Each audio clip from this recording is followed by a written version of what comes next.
ஒரு மனிதன் உண்மைக்காக தனது உயிரையும் தியாகம் செய்ய தயங்காதவன். அவன் சாதாரண மனிதனா? இல்லை, சிவபெருமானின் பக்தன்தான். குழந்தை பருவம். சோழ நாட்டில் ஒரு சிறிய கிராமம். அங்கு பிறந்தார் சத்திய நாயனார். சின்ன வயதிலிருந்தே பொய் பேசவே மாட்டார். உண்மையை மட்டுமே பேசுவார். அவரின் தந்தை சொல்வார், உண்மைதான் உன் உயிர். பக்தி வளர்ச்சி.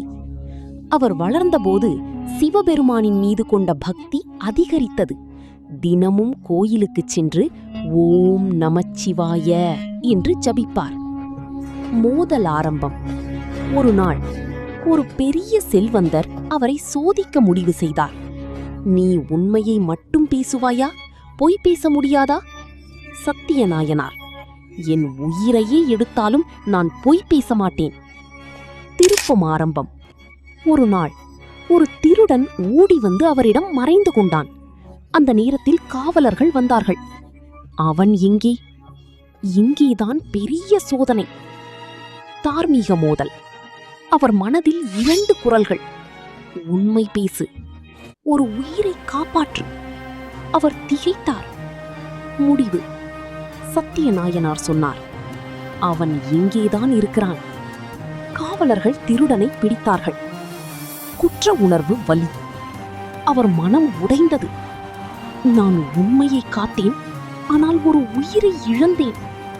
அவர் தன்னை தண்டிக்க முடிவு செய்தார். இறுதி தியாகம். அவர் சிவபெருமானிடம் பிரார்த்தனை செய்தார், நான் தவறு செய்திருந்தால் என்னை தண்டிக்கவும். அவர் தன் உயிரையே தியாகம் செய்ய முனைந்தார். தெய்வ திருப்பம். அந்த நேரத்தில் ஒரு பிரகாசமான ஒளி சிவபெருமான் தோன்றினார். உண்மையை காத்தவனே, நீ என் உண்மையான பக்தன். திருடன், அவன் ஒரு சோதனை மட்டுமே. கடைசியில் ஆசீர்வாதம். சிவபெருமான் அருள் புரிந்தார். உண்மைதான் உயர்ந்த தர்மம். சத்தியநாயனார் நாயன்மார்களில் ஒருவராக உயர்ந்தார். இறுதியில், உண்மை பேசுவது எளிதல்ல, ஆனால் அதுதான் இறைவனை அடையும் வழி. ஓம் நமச்சிவாய.